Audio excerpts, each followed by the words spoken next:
Facebook's got problems, but making money ain't one of them. Global emissions hit a record ahead of a high-stakes climate summit, and Google finally makes a high-end smartphone. Would you make the switch? Tuesday Need to Know. Let's go.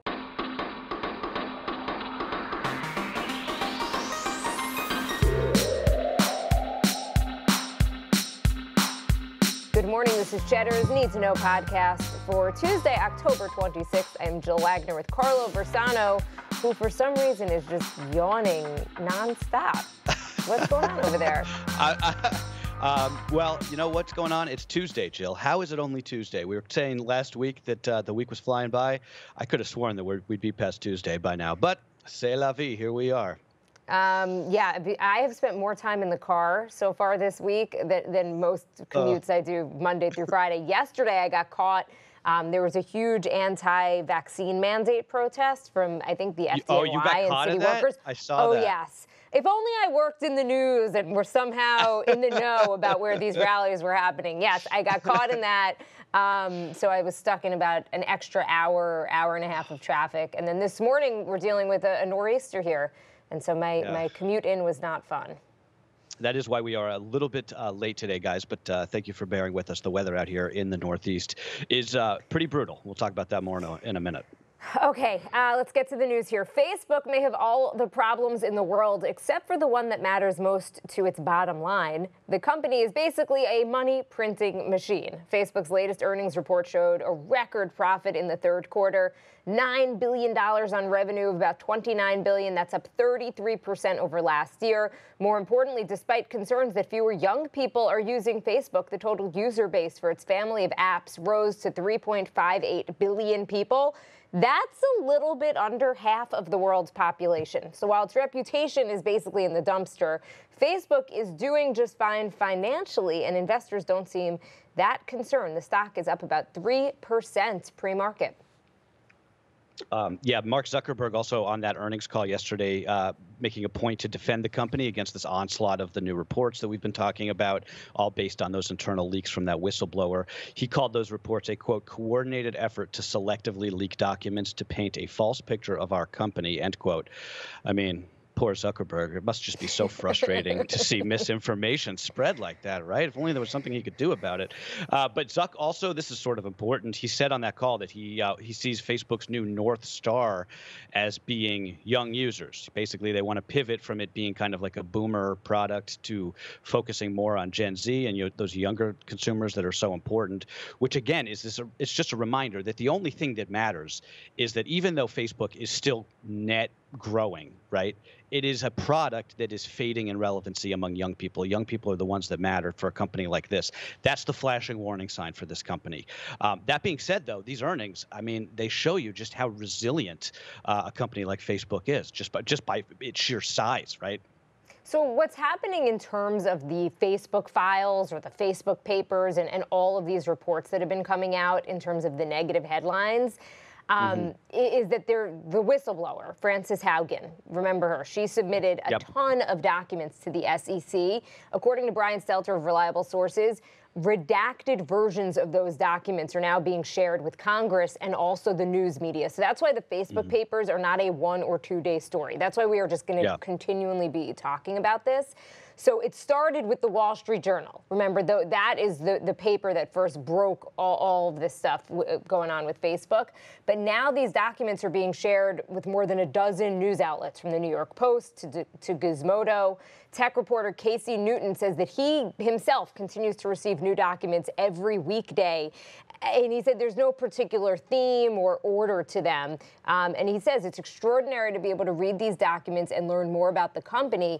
But he even admits that he is essentially a pawn in Haugen's game. Okay, she, by the way, just to be totally clear about funding and motivation, she's getting a lot of support from Pierre Omidyar. If you've ever heard of that guy, he was the founder of eBay, and now he's just a huge tech critic. So everyone has a motivation organization here and their own, competing interests. So it's just to be clear about kind of what's going on, why these stories are sort of trickling out slowly. And then all of these news organizations are basically coordinating with each other and chatting with each other over Slack in terms of, I guess, what they're working on and sharing some information. There was a really good TikTok, if you're into this sort of like media behind the scenes stuff. Ben Smith, the New York Times media columnist, he did sort of a TikTok behind the scenes yesterday of and not TikTok social media outlet. No, TikTok, no, like, I mean, like the timeline. Yes, exactly. But he was just talking about how the New York Times broke this embargo and it upset everybody. It's not really that interesting. But what was interesting in that article, back to what you said about Haugen's sort of financial situation, he asked her straight up, Ben Smith did, why, are you being backed? Do you have some sort of like financial stake in this? And she said she's okay, actually, because she bought a lot of Bitcoin back in the day, and she's out and she lives in like Puerto Rico now with a bunch of other crypto entrepreneurs. So make of that what you will, I guess.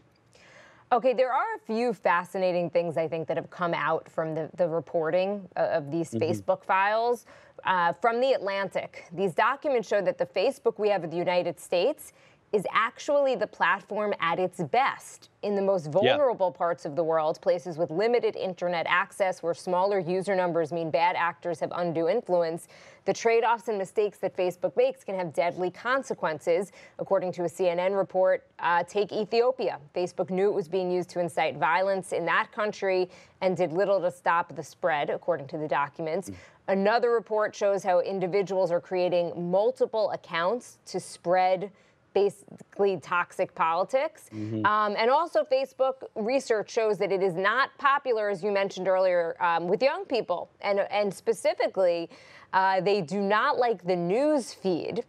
They think profiles are too cumbersome and cluttered, but they prefer reels and stories, which are basically the features that were made popular by Snapchat and TikTok. And that's also Zuckerberg saying on that earnings call yesterday, that's Reels is one of the things that he wants to focus a lot on. You remember Facebook back in the early days when there wasn't really a news feed and it was just kind of like it was actually like a Facebook, the Facebook that you got in college, kind of like the yearbook with everyone's picture on it. Yeah. You should really just go back to that. There was nothing wrong with that. Well, I remember spending so much time back in the day on my profile, like what TV shows do I like, what are my hobbies, etc. And now no one even looks at it. I recently went back, I had like the Cosby Show, which is almost unacceptable to say that you like. I should probably take that down. That's hysterical, actually. Anyway, so this is why we'll probably be talking about Facebook and what's going on inside that company for quite a while. Switching gears, the White House has laid out some new travel restrictions that will apply for foreigners coming into the U.S. when borders reopen on November 8th. Vaccinated travelers will have to show proof of vaccination in addition to a recent negative COVID test, and then give contact tracing information in order to board a plane bound for the U.S. One notable exception here for people traveling from countries with low supplies of vaccines. If you're not on a tourist visa, you can come if you just provide a negative test. That also applies for kids under 18 years old, regardless of where they're coming from. So just something to keep in mind if you've got family that are going to try and make the trek into the States once these restrictions lift in a couple weeks. Also, speaking of kids, Moderna yesterday saying that its vaccine is safe and effective in 6 to 11-year-olds. They're going to submit that data to the FDA soon. And the FDA also today meeting about the Pfizer vaccine data, likely to approve that vaccine for 5 to 11-year-olds in the next day or two, then kicking it to the CDC for a final decision. Remember all those stories last year about how admissions had plummeted around the world during lockdowns? That was true, but even still, greenhouse gas emissions actually rose to a record level in 2020, according to the World Meteorological Organization. The report comes as world leaders prepare to travel to Glasgow for next week's high-stakes COP26 climate summit. Democrats are rushing to strike a deal on President Biden's economic agenda ahead of that meeting, so the president can at least deliver something concrete on his climate pledge. Hard to go there lecturing other countries about the climate if you can't, if you're not doing anything here. Well, exactly. You can't, if you're the United States, you can't show up empty-handed to something like this. You have to give other countries an incentive to follow our lead in some cases in the form of FOMO, right? We're doing it. You guys need to get on board. I was thinking, Jill, about the Hoover Dam last night. as one does. This podcast. This is Dam Talk with Carlo Versano. No, my brother is currently at the Hoover Dam for some reason, but he was just sending me pictures of it. Have you ever been to the Hoover Dam? Negative. It's awesome. It's incredible. I would say if you were going to ask me top 3 places to visit in the United States, it's up there. Probably New York City, Grand Canyon, Hoover Dam. It is one of the great engineering feats of mankind. We built it during the Great Depression. It came in under budget and ahead of schedule. Imagine that today, right? A few years later, we won a world war, and then we invented the atom bomb, all in that decade. And I say this because I was thinking about this in the context of climate last night. We used to do these great, huge things in this country, right? Imagine thinking that you could beat the Americans in a world war after we just built the frickin' Hoover Dam. It's crazy, right? Nobody in this country thinks that we could do that kind of thing today. And that's like the tragedy of modern life, right? And I know I'm getting a little philosophical here, but just bear with me, because we have this huge existential problem ahead of us of climate change. But the solution is knowable. Right? Climate change isn't time travel. It's not a perpetual motion machine, something that can't technically exist within the laws of physics, right? We know the solution. We have to decarbonize the atmosphere as soon as possible while simultaneously building a sustainable economy based on renewable energy. I'm not saying that stuff is easy, but we know that that's what we have to do. The tragedy of it all, right? The cosmic joke of it all is that we don't have the intangible things. We don't have the will, the priorities, the courage, the politics, the systems, the leadership, the vision. And I think that's that's that feeling of sort of depression you might have thinking about the climate emergency, right? Well, as you talk about like the cosmic joke of it, I was just thinking about Joe Manchin in West Virginia, who's basically the person who's holding it up, right? Especially as it comes to the climate part of it. His state, West Virginia, you don't often think of West Virginia as a state that would be really negatively impacted by climate change, but a lot of analysts actually think West Virginia is one of the states in this country that is most vulnerable, and not particularly from flooding, from coastal flooding, because it's not a coastal state, but because of the terrain, really vulnerable to just increased rain. And as we've seen, that could be quite deadly and quite damaging, because just the infrastructure isn't there. If you're getting 3 inches of rain in an hour, you're talking about devastation that West Virginia just couldn't handle. Right. Well, and Reuters is reporting this morning that one of the proposals in the Build Back Better plan was this methane fee on oil and gas producers that now is out because Manchin, as a investor in fossil fuel industry, doesn't want it. So if you believe it, there's a God, it's hard to not imagine he or she is up there kind of laughing, right? I gave you guys the tools. To do this, and you can't get it done. Well, on the other hand, Tesla, EV maker, the market cap crossed $1 trillion for the first time ever after Hertz announced that it would be buying 100,000 Teslas by the end of next year. That is the largest ever order for electric vehicles of any kind. It costs $4.2 billion, and the company's stock, Tesla's, has been on fire, closing above $1,000 for the first time after rising tenfold over the course of the pandemic. Crazy. I mean, this is huge news. Yeah, and good news too, and I'm glad that we're getting this in, because after that sort of Debbie Downer rant of mine. But to put it another way, Elon Musk yesterday made $36 billion. Just yesterday, based off this Hertz news. And the sweetener here, which actually went a little bit undercovered, I thought, and is arguably more important, Tesla's Model 3 just became the top-selling car in Europe, the first time ever that an electric car has outsold any gas-powered model on that continent. The company saw 2 huge quarters in a row, blowing past even the most bullish estimates when it comes to deliveries. It's truly an incredible story. And like I always say, Jill, hate on Elon Musk as much as you want, but the man did what no other person on earth literally was able to do. He made electric cars cool, and he jump-started this much-needed transition. And for that, he will always have my respect.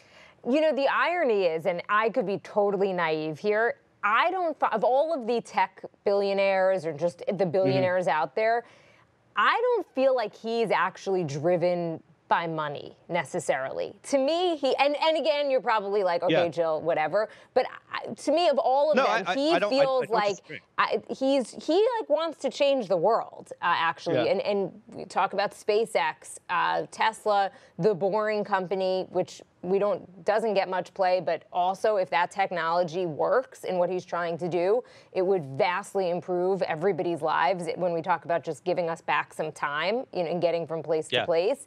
So that's what I just always find funny. I mean, look, it's all on paper. I mean, no, it's definitely, but he doesn't strike me that he's living large somewhere or really motivated by the money part of it. Well, he's an idea guy. I like that about him, right? Okay, maybe the most compelling new smartphone on the market, not made by Apple after all. Google's new Pixel 6 is getting rave reviews from tech columnists who've been toying with the device ahead of its launch on Thursday. The new Pixel is the first Google phone to come with Google's proprietary Tensor chip, which makes it much faster than other Android devices. It could do advanced tasks like real-time language translation and also voice transcription, which is really cool. It's also completely redesigned. There's a camera bar on the back that allows the phone to sit flat on a table. Also, one of those small but annoying things that iPhone users always complain about, Google finally making a play for a high-end phone that could compete with Apple. Yeah, go watch the video of this, the demonstration of this phone doing real-time language translation. That is pretty incredible, and that's a really nifty trick, especially if you're traveling and, like me, you're not a language person, and that could be really useful. Also for the voice transcription, really good for reporters. The kicker, though, here is the price. The Pixel 6 starts at $600. That makes it $200 cheaper than the base iPhone 13 model. So they're really undercutting Apple here. It's also very beautiful looking. Now, I would actually seriously consider switching to one of these, but the problem is it's just too hard. It's too much of a hassle, which of course is the point, right? When you live in the Apple ecosystem, as I think both you and I do, as annoying as it is, and as much as we complain about it, the hassle of switching is the thing that is just, you're like, I don't want to deal with that. That's too much rigmarole. My whole life is within like the walled garden of Apple now. Also, green text bubbles. I don't want to be the guy. I don't want to be the guy who ruins the group chat. I hate to say it.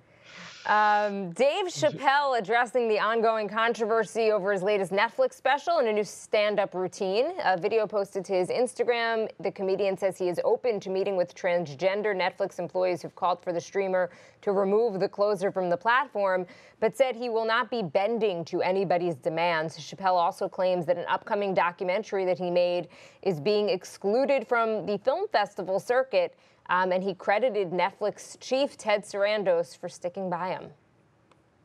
Just the only thing I want to say about Chappelle, and I just want to clarify because several people wrote to me and they said that they were going to stop listening to the podcast after I used the F word last week and then also defended Chappelle either in the same pod or that same week of pods.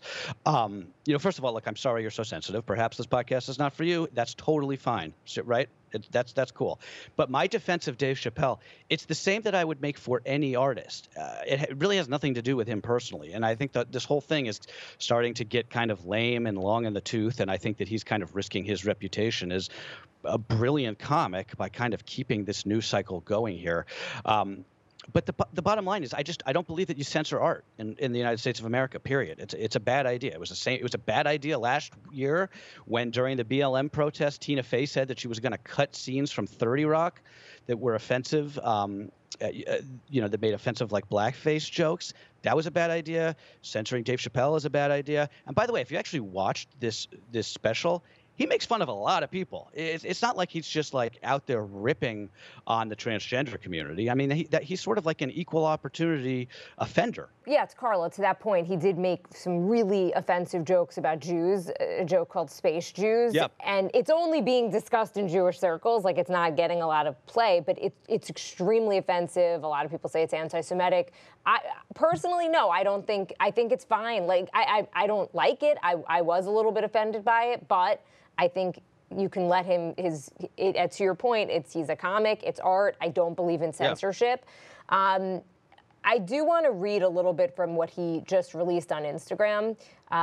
he says, just in terms of that film that you were talking about, he said he made this film. He was invited to every film festival in the United States, and some of those invitations I accepted. When this controversy came out about The Closer, they began disinviting me from these film festivals. And now today, not a film company, not a movie studio, not a film festival, nobody will touch this film. Thank God for Ted Sarandos and Netflix. He's the only one that didn't cancel me yet. Then he also said, it's been said in the press that I was invited to speak to the transgender employees of Netflix and that I refused. That is not true. If they invited me, I would have accepted it. Although I am confused about what we'd be speaking about. I said what I said, and boy, I heard what you said. My God, how could I not? You said you want a safe working environment at Netflix. It seems like I'm the only one that can't go into the office anymore. Just an interest, again, I'm just reading it because I sometimes feel like when we summarize what he said, it doesn't really do it justice.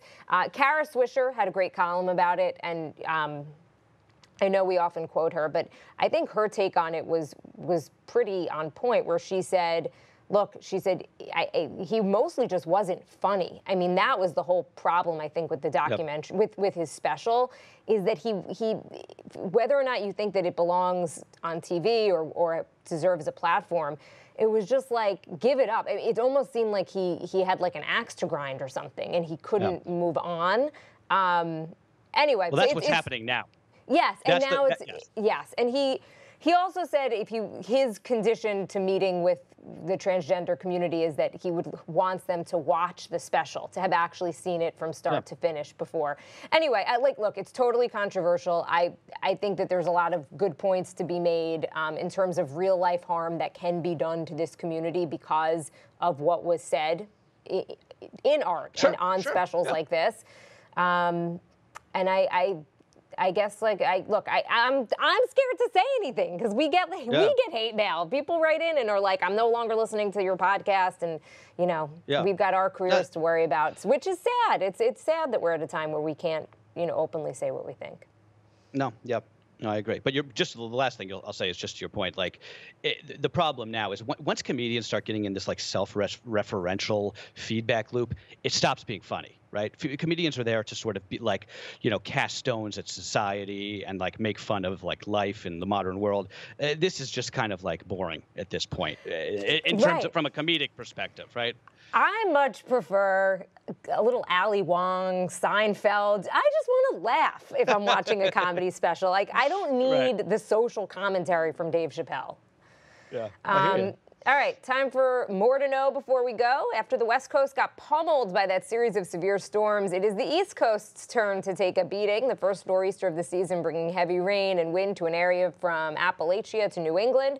The effects are going to last through tomorrow. There is another nor'easter on deck, and it could mean a Halloween washout for the Northeast this weekend. I hope that's not. I hope Franny's first Halloween doesn't get washed out. That would be a major bummer. What? What are you guys even doing? There's a parade over here. I know we're gonna dress her up, and I think I live in a neighborhood filled with children now, so I think we're gonna go all out, probably have some candy for the trick-or-treaters. Yeah, we're still working on her costume, though, but I'll keep you posted. In completely different news, a coup is underway in Sudan, where the military just seized power. They arrested the prime minister. They dissolved the civilian government of that country. Protesters have taken to the street in the capital city of Khartoum. The internet has been cut, so there's basically no communications out or into one of the largest countries in Africa. This is the country's second coup in 2 years, and it really just puts to bed the hopes that Sudan's fledgling democracy might have become something. That's clearly not happening. A shooting at a mall in Boise, Idaho left 2 people dead and 4 people injured, including a police officer. The shooter was wounded and is in critical condition. No word on a motive or any info on the victims. And just speaking of shootings here, detectives investigating the prop gun shooting by Alec Baldwin have seized 3 guns, spent casings, and ammunition from that movie set where the fatal shooting of the cinematographer took place. This coming as sources tell Variety that the set was plagued with issues that have become more common in the area of streaming. Talk about when news stories collide here, namely too many inexperienced crew members that are being hired to fill the demand for content, something that we've talked about. NASA now aiming for February to send its first rocket to the moon since the Apollo missions. The Artemis 1 mission will be an uncrewed mission, the first step in a plan to send astronauts back to the lunar surface. And Princess Mako of Japan just got married to her commoner boyfriend in a modest ceremony that also served as her exit from the Japanese royal family. They basically got married at City Hall and held a press conference to announce it. Not exactly Windsor Castle and Buckingham Palace.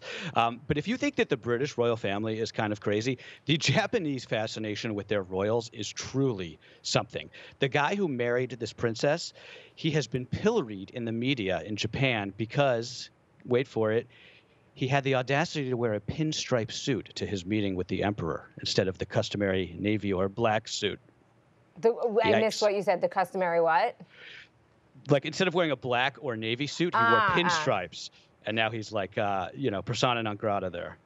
I think they should do a Crown about the Japanese royal family. Oh, I would watch that, absolutely.